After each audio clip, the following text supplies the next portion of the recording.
Starting a photography business in 2021?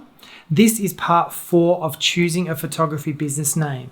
I'm going to show you my ideal customer and how you can use yours to come up with a great photography business name. Don't go away.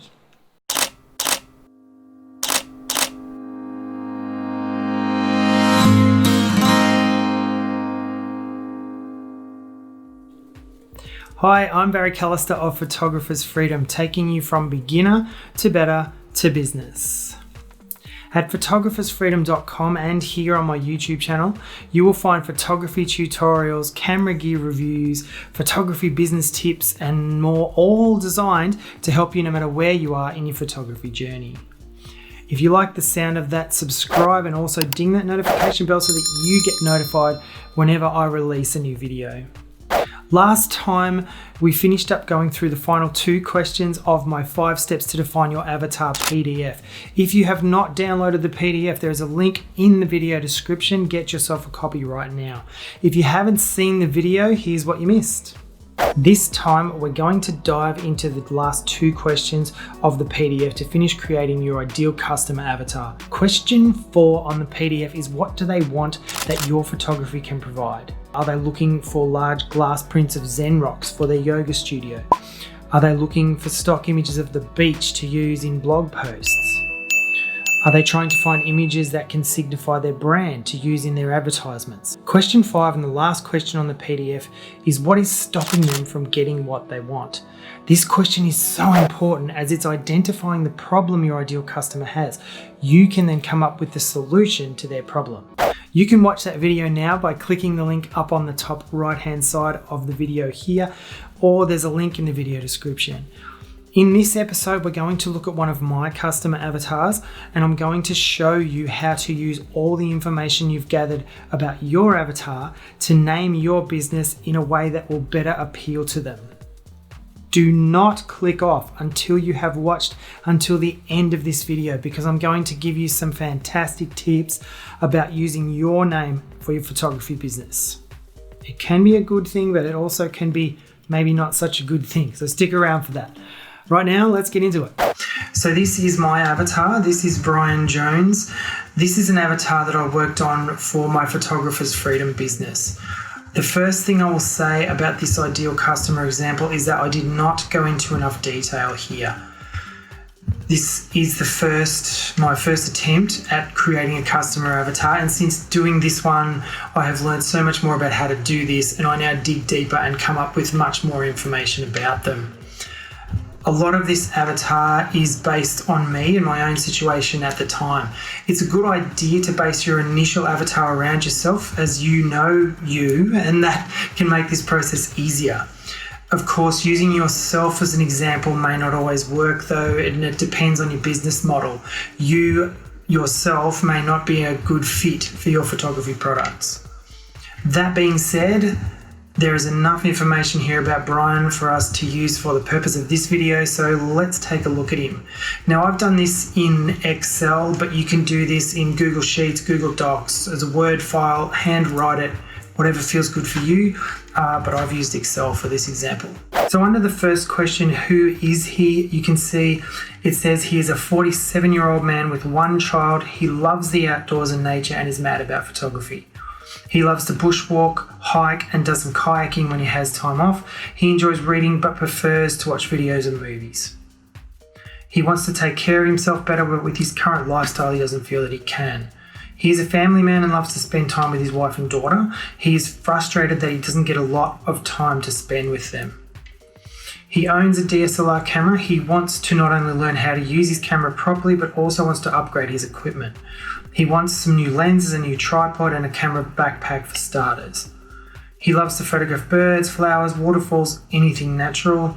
His dream life would be spent out in nature with his family, taking photos and enjoying the natural world, no matter where in the world they are. So I've gone into a fair amount of detail on that first question, but I could have gone deeper. The second question, what does he do? Here we have, he has been a stay-at-home dad, but his daughter is now older. He's been running his own photography business from home rather unsuccessfully, and he's a bit lost and confused about what to do to succeed with it. So that was pretty much where I was at the time when I when I came up with this avatar, I was a bit lost and confused about what to do myself. So that is where I came up with that. Under question 3, where does he hang out online? We have photography groups on Facebook, LinkedIn, looking for photography jobs and connections. He hangs out on Google searching for part-time jobs, work from home and online business.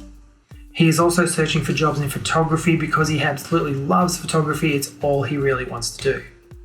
He spends a lot of time on YouTube looking at photography tutorials, camera tutorials and gear reviews. He sometimes Googles photography trips because he's yearning to get out and take photos with like-minded people. He's also looking on Facebook for photography groups and has joined a lot of DSLR photography groups on Facebook. He's been on Meetup looking for local photography groups to join. He's purchasing courses from Creative Live and Udemy, etc. to learn photography. He also searches for holidays and beautiful places in the world where he can go to take his photos. Under the next question of what does he want, he wants a passive income from his photography, one that can support him and his family while allowing him to travel the world photographing all the beauty this planet has to offer. He also wants a cleaner, healthier world and wants to make a positive impact on the environment through his photography. And on the last question, see, that is not a lot of detail under what does he want. I really should have dug deeper there again. What is stopping him from getting what he wants? He has no idea about how to market his photography or his business. He lacks self-confidence due to being out of the workforce for so long and staying at home by himself with his daughter. He is scared that a large financial input into his business would put an unnecessary strain on his family.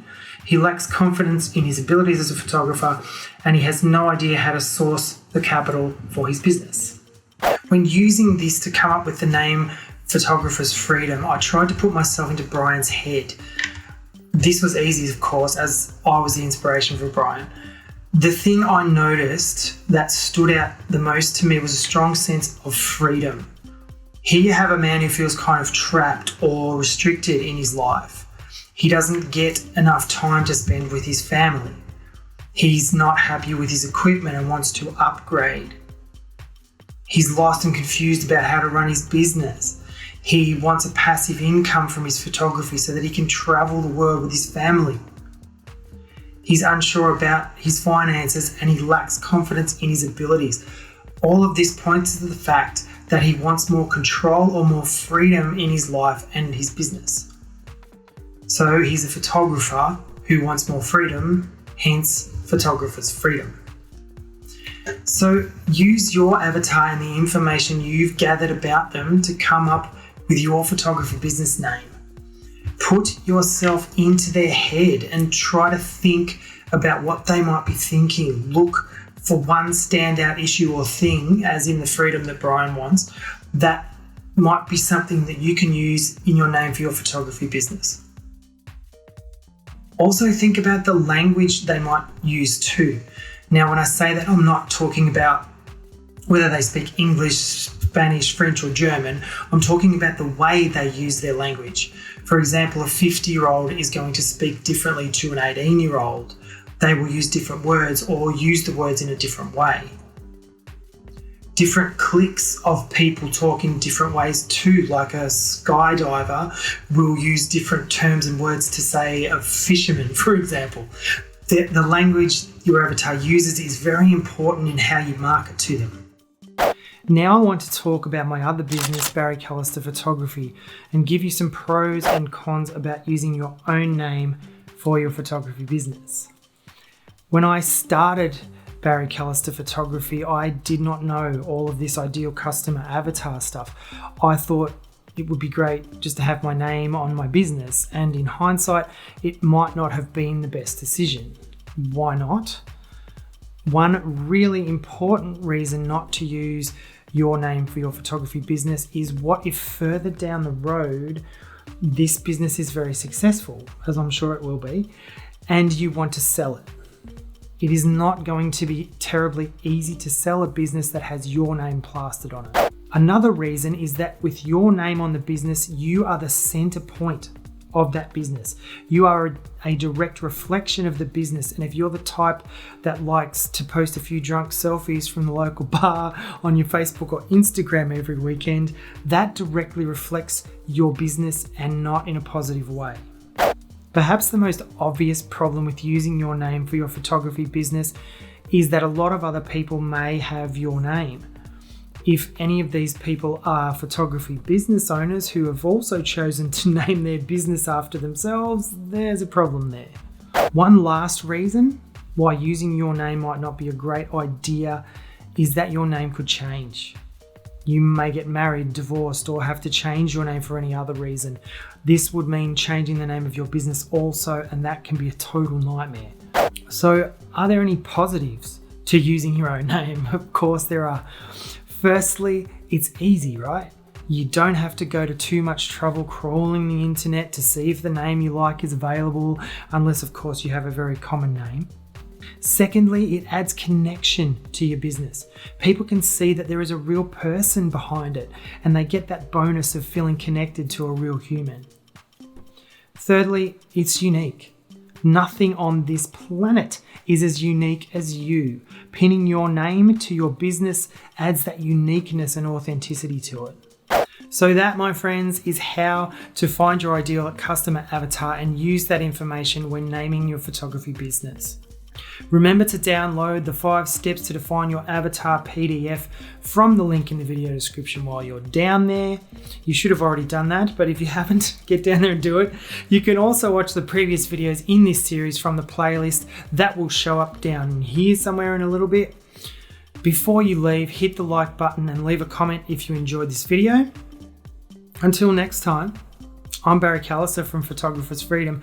Get out there, take some wicked shots, and I'll see you soon.